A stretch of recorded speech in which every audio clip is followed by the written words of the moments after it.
Hello there, you're now with me, Adina Rahman, for TVS English News at 5. Let us begin with some updates on GE15. Malaysia's economy expanded by 14.2% in the third quarter of 2022, a stellar increase from 8.9% recorded in the second quarter of the year. Bank Negara Malaysia (BNM) said the growth was driven by continued expansion in domestic demand, firm recovery in the labour market, robust electrical and electronics, as well as non-ENE exports and ongoing policy support. Douglas Elliott with the report.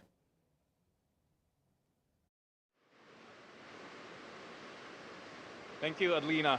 Now, Malaysia's economic growth in the third quarter registered an impressive growth of 14.2%, the fastest gross domestic product pace posted by any Southeast Asian countries during the same period, surpassing even that of Vietnam's 13.7%.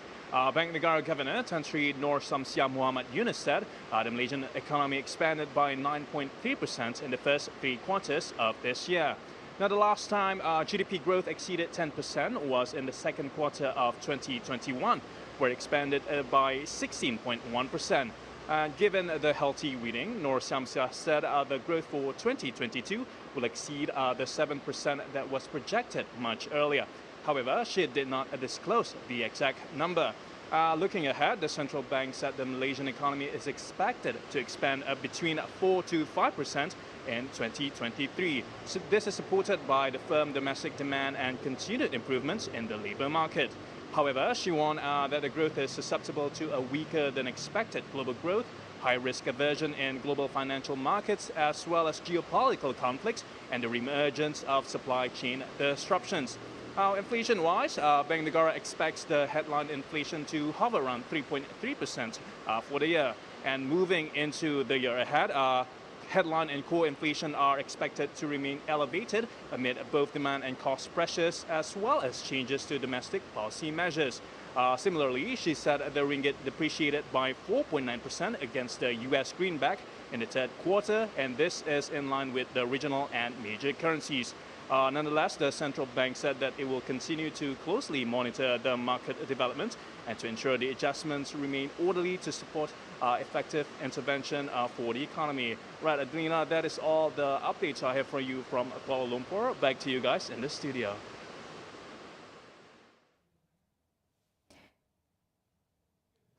Thank you, Douglas. Now moving on, Sarawak needs to send more Gabungan Parti Sarawak GPS representative to Parliament to protect the state's right and interest. As such, Deputy Premier Dato' Amar Douglas Uga Embas said any attempts made by the opposition, including independent candidates, in the current election should be rejected. Adding to that, Uga said this parliamentary election is very crucial to Sarawak, as it aimed to have as many GPS parliamentarians as possible. He added that when Sarawak has the numbers, they can support bills in the state's interests. He said this when officiating at the first Betong PBB Women Bureau's Food and Craft Festival today, November 11th. Which was held at his longhouse at RH Mendit Unsu in Phnom. The activity, which was organized under the leadership of Uga's wife, Datuk Doreen Mayang, was participated by Women's Bureau from 94 longhouses in Bukit Saban. Meanwhile, Gabungan Parti Sarawak GPS candidate for the Betong seat, Dr. Richard Rapu, reiterated that he will represent all races in Betong if he wins in the 15th general election. Despite political differences among the three candidates contesting in the TUARAN seat for GE15, however, they all share something in common when it comes to the struggles at improving the living standards of the people in the constituency. The candidates are from United Progressive Kinabalu Organisation President Datuk Wilfred Madias Tangau, who is also TUARAN incumbent for 4 terms, Gabungan Rakyat Sabah GRS Information Chief Datuk Johnston Bangkwai, a former New Straits Times chief editor, followed by the winner of the 2007 Indu Ngadau Beauty Contest during the Keamatan Festival and who has a law degree from the University of London.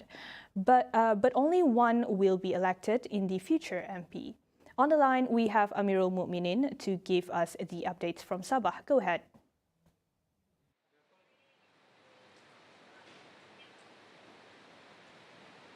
Thank you, Adlina. Report from Sabah. Today, the three candidates for TUARAN Parliament's 3 seats, comprising a former researcher, a former journalist, a beauty local queen, have the same aspiration of improving the living standard of people in TUARAN. We can see the candidates are from United Progressive Kinabalu Organization, UPCO, Datu Wilfred Madius Tangau, and Datu Johnston Bangkwai, who actually a former New Straits Times chief editor, followed by the winner of 2000 Nungadau, Joanne, who actually contesting for Warisan. If you can see here, 3 of them is an icon for the most people in TUARAN, which consists of hot seats in the parliamentary in Sabah right now. And if we can conclude all from parliamentary in Sabah, actually 3 of these people actually has the most influence in Kota Kinabalu. Datu Wilfred Madius Tangau, who actually had become MP for TUARAN for 4 terms, and Joanne, who actually beauty local queen, who actually almost defeat Madius Tangau in Pilihan Raya Negeri Sabah. And actually, Johnston Bangkwai, who actually information chief from Gabungan Rakyat Sabah, is to believe to contest in this general election, who actually will bring more development in Sabah. We can see that development in Sabah, especially in TUARAN, which consists of ecotourism in TUARAN. We're actually turning TUARAN into a big major industry in ecotourism. Thank you, Adlina. Thank you, Amirul, for the insights. Now moving on to the next update. The state has set aside a sum of over 200 million ringgit for the construction of the new ICATS University College near Kampung Trombol at Telaga Air. In disclosing this, Premier of Sarawak, Datuk Patigi Tan Sri Abang Johari Tun Openg said the construction of the new campus is set to begin next year. Meanwhile, commenting on the location, Abang Johari said Trombol was chosen because it is for Sarawak students and with the campus located near the sea, students can study and at the same time can enjoy the sea breeze. Earlier, Abang Johari was speaking at the Randau Beliau Islam dengan Premier program at the Islamic complex. The Premier also said the cost of building the new campus is fully borne by the Sarawak government. With the completion of the new campus, Abang Johari said it will provide more opportunities for the people in the state to acquire knowledge and skills.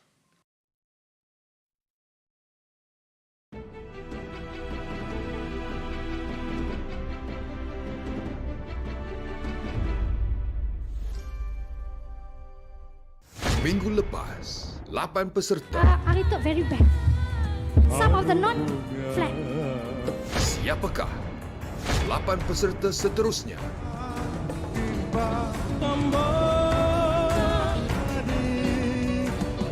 Yang bakal bertarung. Kedaran Jiwa, siaran langsung 8.45 malam setiap Jumaat hanya di TVS.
Thank you for staying with us.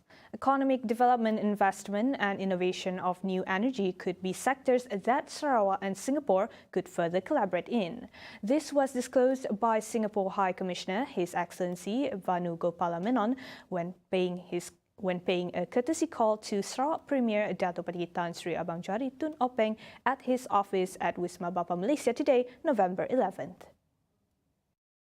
Vanu pointed out the endless potentials that Sarawak and Singapore could achieve. So I think there are a lot of areas where we can actually cooperate together, whether it is in the area of economic cooperation, investment, renewable energy, carbon trading, even on, I think the Premier has talked about setting up a sovereign wealth fund in Sarawak and has talked about the possibility of getting advice from Singapore, since we have a couple of sovereign wealth funds in Singapore, to see how we can actually work together to make this a reality in Sarawak. So we discussed some of these things. Apart from that, Vanu also said that Sarawak Trade and Tourism Office Singapore, status, was established by the Sarawak government, has been performing its function well. The Public Service Commission, Sarawak PANS, have been urged to integrate innovation as a part of their working culture to improve the quality of the state's service deliveries. In line with Sarawak Premier's call to emphasize on the importance of innovation as a driver in the vision of Sarawak emerging as a developed state by 2030. State Secretary Dato' Amar Muhammad Abu Bakar Marzuki pointed out that innovation is one of the main cores in the post-COVID-19 Development Strategy, PCDS 2030. Civil servants must inculcate the culture of innovation in their daily undertakings to improve the state government services. He said revisit refers to renewing all procedures or policies to new ones that can speed up a process. Meanwhile, rethink refers to the attitude of always thinking about new innovations, while recharge refers to giving public services new energy to stimulate their efforts towards achieving the set vision.